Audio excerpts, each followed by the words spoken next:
Bom, gente, sobre esse estado de coisas que a gente está vivendo aí, os empresários também sofrendo, etc. A gente vai conversar agora com a empresária e ex-presidente da ACIRP, a Adriana Neves. A Adriana está aqui no Skype comigo. Tudo bem, Adriana? Me ouve bem? Tudo bem, Gama? Dá para fazer sem máscara, né? Porque a gente está aqui Opa! no home office. Exatamente. Obrigado por nos atender, Adriana. Queria que você fizesse já, antes da gente falar de outras coisas, fizesse um balanço, como é que está a situação do empresariado de Rio Preto, se a senhora tem mantido contato aí com os empresários, os comerciantes, etc. Eu sei que a CIRP está bastante atuante aí, né? Inclusive indo à justiça para tentar abrir algumas atividades. Queria ouvir a opinião da senhora, um balanço de tudo que a senhora pode fazer aí para a gente. Tá bom, vamos lá. Bom, primeiro, obrigada pelo convite, Gama. É sempre uma honra estar aqui com vocês. Vocês prestam um serviço de informação e de conscientização a toda a população, então eu me sinto honrada aqui em estar com vocês. O empresariado está muito preocupado, né? Como está todo mundo muito preocupado, uma situação inédita que todos estamos vivendo, eu não preciso nem ser repetitiva, todo mundo sabe disso. E a CIRP cumprindo o seu papel de defender os pilares econômicos e o empresariado em geral. Estamos muito preocupados, é claro, com os números. Toda vez que a CIRP se reúne, o comitê de crise da CIRP se reúne, eu participo do comitê de crise, são 3 ex-presidentes que estão participando com o Kelvin, nosso atual presidente, mais alguns diretores. A gente sempre coloca primeiro a preocupação com a saúde, a gente sempre fala da nossa preocupação com a saúde, até por conta disso a CIRP lançou uma campanha de conscientização com máscaras no site, com cartazes, naquele comércio que pode abrir. Agora, os números para a economia são trágicos, né? São muito preocupantes. A gente está realmente mais preocupado com 2021 e 2022 do que agora, porque os reflexos dessa freagem na economia, a gente vai ver no futuro quando esse reflexo do desemprego se mostrar no decorrer do ano que vem. Então, é muito preocupante.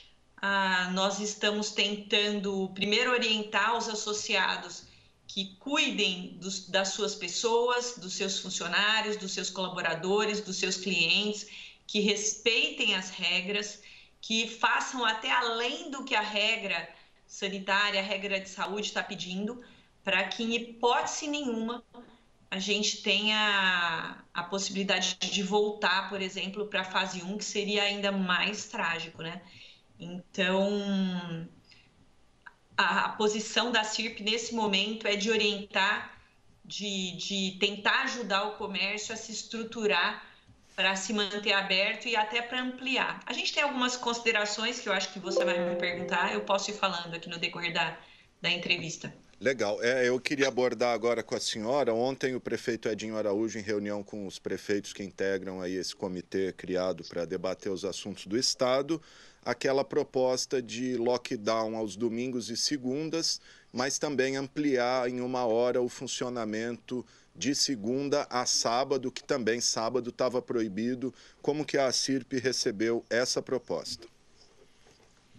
Então, esse assunto foi discutido no comitê e o comitê entendeu que era uma boa proposta. Apesar de que o horário de 4 horas, a janela de 4 horas ou mesmo 5 horas, Gama, a gente não vê como uma boa solução. Porque as pessoas que precisam ir até o comércio para pagar uma conta, para pagar um carnê ou para comprar alguma coisa de necessidade, ela se acumula em 4 horas. E se ele tivesse aberto no horário normal, a gente acredita que as pessoas se espalhariam dentro daquela janela de horário. Porque, veja só, não é você aumentando o tempo que você aumenta a demanda. A demanda pela compra é a mesma. E aí você restringe a oferta, ou seja, aquela demanda fica aglomerada dentro daquela janela de horários.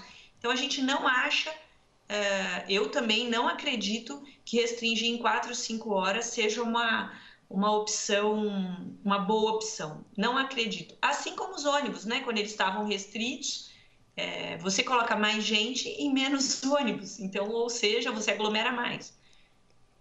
Correto seria pôr mais ônibus, né, para eles irem vazios, né? Mas aí entra a parte econômica em jogo também. Ô Sim, Adriana, claro, aí... eu entender. Desculpa, pode falar. Não, não, sim, é isso mesmo, eu concordei com você. Adriana, é sobre essa possibilidade de lockdown aos domingos e segundas e, eventualmente, aí um retorno à fase vermelha. Vocês estão preparados para isso já ou nem sequer cogita essa possibilidade?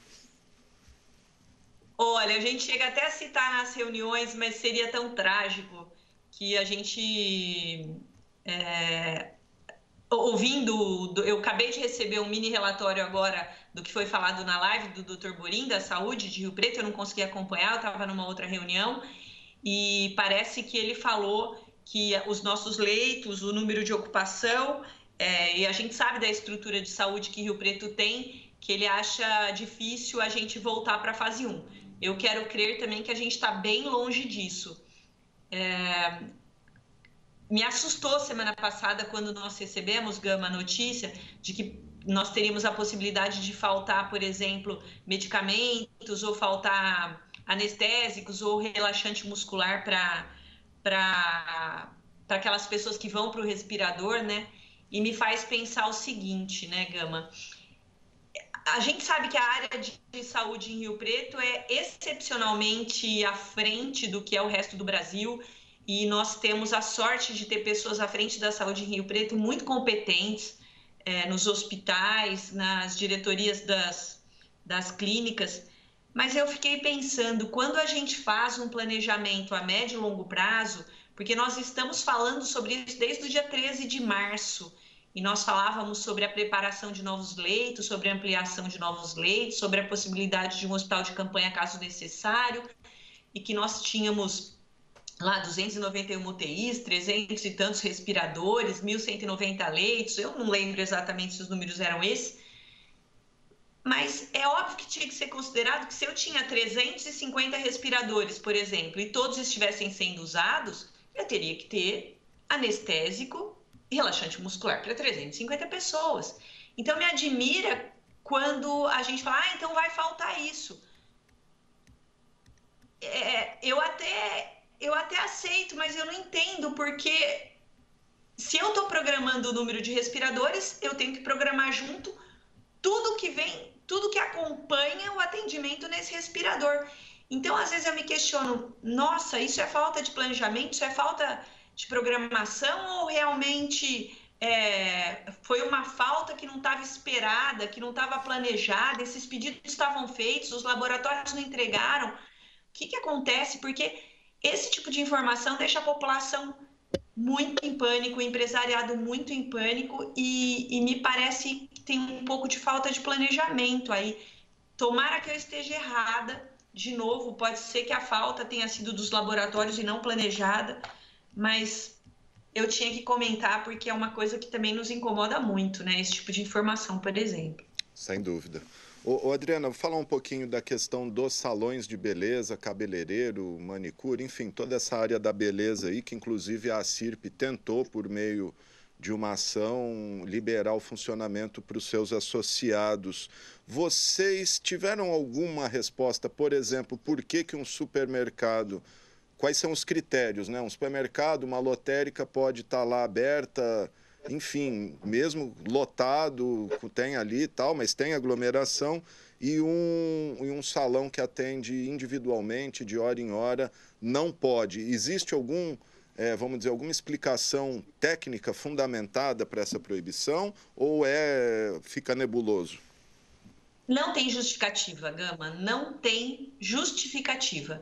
Eu me lembro na véspera da Páscoa, na quinta-feira antes da Sexta-feira Santa, um diretor nosso da CIRP estava no supermercado fazendo compra e ele começou a tirar fotos, o supermercado estava super aglomerado, as pessoas, era semana de pagamento, né? Então as pessoas tinham recebido o primeiro pagamento depois do Covid e era lá o primeiro feriado, o supermercado lotado. E aquele dia nós comentamos, nossa, daqui 15 dias veremos algum reflexo disso, e realmente aconteceu. Qual é a explicação de num salão de beleza, onde se coloca uma pessoa por ambiente, possa ter maior contágio que isso? Não tem justificativa. As pessoas podem sentar longe uma das outras. Então, nós estamos condenando alguns segmentos da economia a morrerem. Isso é uma grande injustiça. É uma grande injustiça. Esses parâmetros têm que ser revistos imediatamente. Eu não consigo, assim, além de não ter justificativa pública, eu não consigo entender de onde vem uma decisão dessa. Ô, Adriana, qual que é como tem sido a relação entre empresariados e o poder público, o executivo, que é quem tem a caneta, o diálogo está acontecendo, existe um canal aberto ou vocês também estão meio à deriva? Não, a CIRP, ela participa através do secretário de Desenvolvimento Econômico, que é o Jorge Luiz Souza. O Jorginho é vice-presidente da CIRP, então a CIRP está muito próxima do governo municipal e estaria independente de quem seria o prefeito ou do partido dele, porque ela tem que estar próxima. E a gente vê que estamos sendo ouvidos, não necessariamente considerados. Algumas das propostas que a CIRP fez, eu me lembro há um mês a gente fez um material muito extenso que a gente mandou para a prefeitura através da secretaria, que foi levado em consideração na proposta do prefeito pro Dória. E, enfim, é complicado, Gama. A CIRP está próxima, a CIRP está fazendo propostas, mas não necessariamente a CIRP está sendo atendida, né?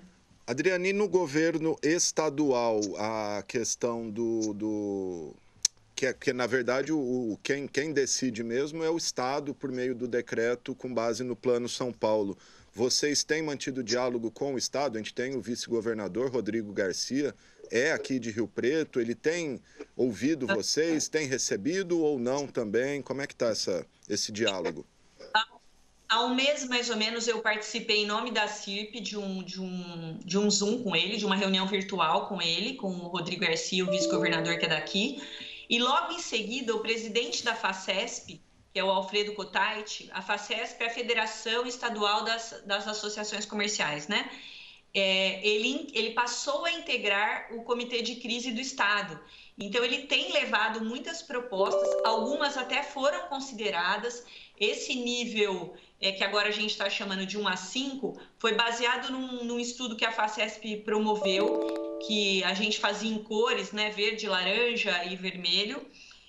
Verde, amarelo, laranja e vermelho, eram 4 fases que a gente considerava, com propostas para o governo estadual. Então, algumas até foram levadas em consideração, sim, mas, de novo, Gama, a impressão que eu tenho é que quando o governo estadual olha para Rio Preto, por exemplo, dos cinco itens que ele considerava para colocar Rio Preto no verde, amarelo, vermelho, na época, no 1, 2 ou 3, fase 1, 2 ou 3, Rio Preto estava 4 itens na fase 1, que era número de leitos, número de respiradores, mortes por milhares de habitantes, e um item só, nós estaríamos no laranja, ficamos no laranja. Então, a impressão que eu tenho é que quando o governo estadual olha para Rio Preto, ele olha Rio Preto como um atendimento de um grande centro regional, até mais estendido do que na verdade acontece. É claro que o HB, por exemplo, ele é estadual, então ele tem que receber pacientes do estado, mas a nossa estrutura hospitalar não é só HB, é muito maior que isso. Então, a gente tem essa impressão também no comitê. Gama, eu preciso reforçar, mas eu vou falar isso no final, eu preciso reforçar que hoje, inclusive, o contágio não está se dando no comércio. Muito pouco está se dando no comércio, mas deixa que a gente fala isso no final. Tá, porque eu até ia ver com a senhora, porque até surpreendeu quando saiu o primeiro mapa lá, cidades como Bauru, Barretos, Ribeirão, Prudente, à frente de Rio Preto, e Rio Preto com números melhores. Foi uma coisa ali que pouca gente entendeu direito. Tudo bem que depois essas cidades que estavam no amarelo tiveram que recuar 2 casas e foram para o vermelho, mas naquele momento ali causou até estranheza o porquê de Rio Preto estar atrás de outras regiões, sendo que nossos números, pelo menos naquele momento, eram melhores. Então, a gente concorda que o racional dessa classificação não é absolutamente eficaz, né? Porque senão não teria acontecido isso na época da classificação. Sim. Ô, Adriana, fala um pouquinho de economia. Como que vocês, empresários, estão analisando as medidas econômicas adotadas desde o início da crise? A gente teve uma série de pacotes, tanto de incentivo à economia, incentivo a trabalhadores, incentivo ao próprio desempregados, né? Teve aquela bolsa de R$ 600. Vai ter agora, me parece, a liberação de um fundo emergencial do FGTS de R$ 1.045. Como que o empresariado analisa isso? E se os empresários se sentem contemplados com medidas econômicas, tanto do governo federal quanto do governo estadual? Bom, vamos lá. Logo no começo, nós tivemos 4 medidas provisórias, 2 delas muito focadas na empresa pequena e média, que é a medida provisória 927 e a medida provisória 936. Aquelas que falavam do teletrabalho, que falava da redução de jornada com redução proporcional de salário, com suspensão do contrato de trabalho, enfim, e outras ações. Todas essas possibilidades que vieram através dessa medida provisória ajudaram as empresas sem a menor dúvida.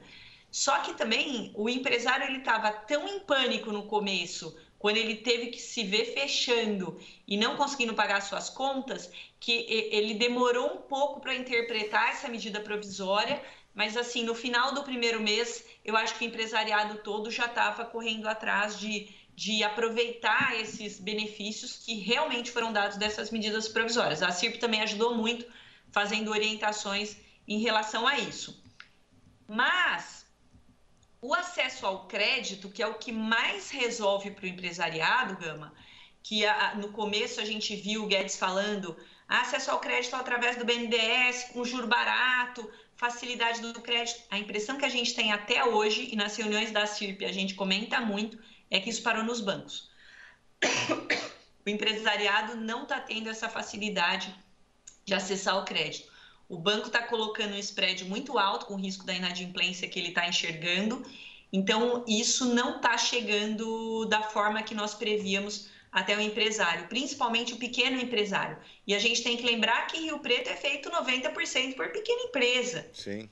E esse empresário está tendo muita dificuldade. Até porque parece que na condição da MP, uma delas aí, o dinheiro desse fundo, desse empréstimo, seria dos próprios bancos, me parece que uma parte, 20% ou 15%, por isso esses juros altos. Aí o Guedes tinha falado que ia complementar que 100% do fundo, acho que 40 bilhões, seriam do governo federal, mas parece que isso não aconteceu, né? Exatamente. Ô, Adriana, desculpa, pode falar.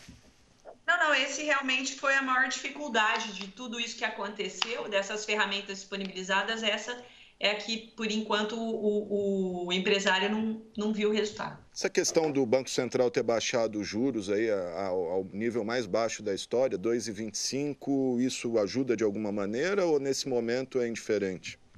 Acho que ajuda mais para um futuro de médio e longo prazo, né? Hoje imagina que um empresário, para ele tomar dinheiro a um juro para fazer investimento, por exemplo, claro que ele se animaria com um juro barato, mas pensar que o empresário possa estar com coragem ou animado para fazer investimento hoje, né, Gama, é quase que uma utopia, né?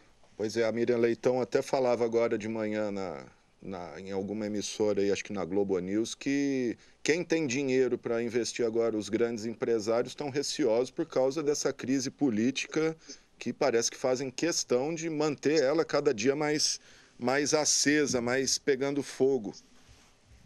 Isso eu acho que é o pior de tudo, né, Gama? Porque, assim, no momento desse, os políticos todos estarem usando o momento tão crítico da saúde para fazer plataforma política, para fazer bandeira política, para ficar se atacando para alto benefício da sua imagem. olha, isso é um horror no Brasil. É muito triste o que a gente está vendo. Está criando uma instabilidade muito grande nas pessoas, nos eleitores, no pequeno empresário, no empregado, em todo mundo.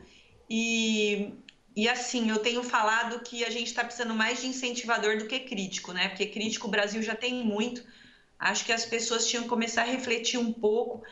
Não adianta a gente ficar se estapeando em rede social sem sem fazer uma proposta. Eu tenho feito um desafio com alguns amigos, falando assim: vamos fazer o seguinte, vamos começar a desafiar. Cada crítica que a gente faz, a gente sugere 2 soluções. Quem sabe a gente começa a fazer um movimento de melhorar o pedacinho da gente, porque, meu Deus, que instabilidade que estamos vivendo, muito triste. Pois é, bons tempos em que o brasileiro era só um pouquinho de técnico de futebol também, né? Porque hoje todo mundo é hoje é virologista, hoje todo mundo é virologista, todo mundo é cientista político, todo mundo é especialista em tudo. Ô, Adriana, só para a gente terminar e antes de você fazer as considerações que você quer fazer, deixa eu te perguntar, eu até vi uma pesquisa esses dias que nessa quarentena, a Adriana, para quem não sabe, é dona, empresária, dona da Conebel, distribuidora de bebida, de que subiu demais o consumo de bebida alcoólica. Confere isso em Rio Preto? Gama, olha, alguns jornalistas me ligaram me perguntando isso. Eu não sei de onde surgiu essa pesquisa, de verdade, porque assim, a Ambev no Brasil está ganhando muito market share, ou seja, ganhando participação de mercado, mas num mercado muito menor. Nós, logo no começo, tivemos 70% dos nossos pontos de venda fechados.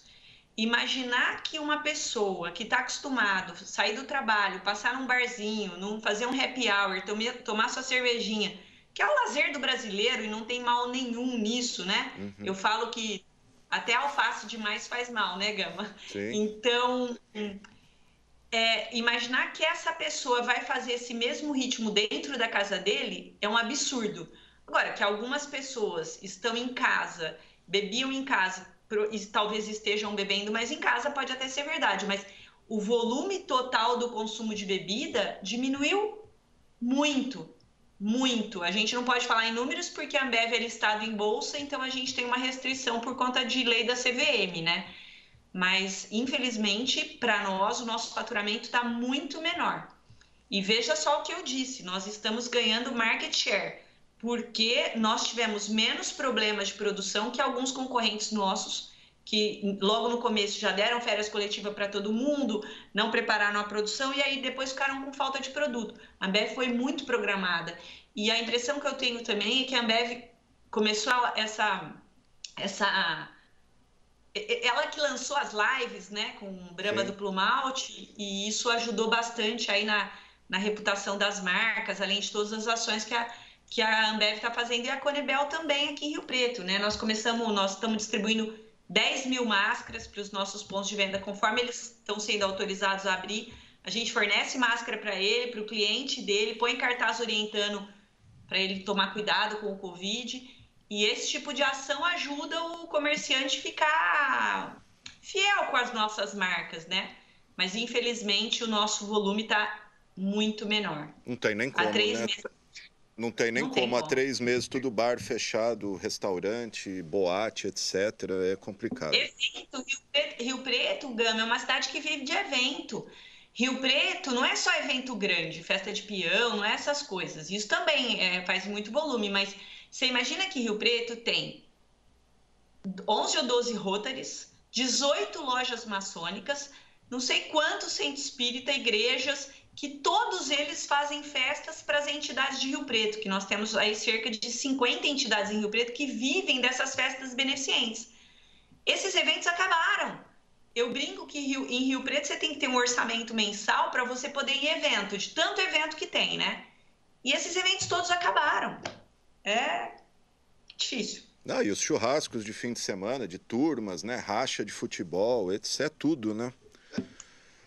Maravilha. Adriana, então fica à vontade, fala o que você quiser aí. Se quiser falar mais alguma coisa, fica à vontade. Eu só queria, assim, reforçar a mensagem que a CIRP está dando. O nosso presidente, o Kelvin Kaiser, tem falado muito isso, que o comércio não é o vilão da transmissão. O comércio, se você conversar, isso aconteceu dentro da Conebel com muitas empresas das reuniões das quais a gente está fazendo, reuniões virtuais, viu, Gama? E a gente ouve de muito empresário assim, olha, meu funcionário estava de home office, meu funcionário estava de férias ou de home office e foi contaminado. Aí nós descobrimos ele tinha ido pescar. E a gente vê uma grande preocupação das empresas em cuidar dos seus funcionários. As empresas estão dando um show, cuidando das suas pessoas, cuidando dos seus funcionários, os comerciantes cuidando dos seus clientes. Não é ali que está tendo a transmissão. Tem um pouco? Tem, é claro, mas a gente está, inclusive, ajudando a conscientizar aquele empresário que estava mais despreparado. Agora, as pessoas têm que se cuidar e fazer a sua parte, né? Acho que é isso. Maravilha. Adriana Neves, empresária, ex-presidente da ACIRP, muito obrigado pela sua entrevista aqui com a gente, pelas suas informações. Eu te agradeço, viu? Eu que agradeço, Gama. Sempre à disposição. Igualmente. Muito obrigado, Adriana Neves, empresária, ex-presidente da ACIRP, e por um momento aí chegou até a ser cotada candidata a prefeito de Rio Preto.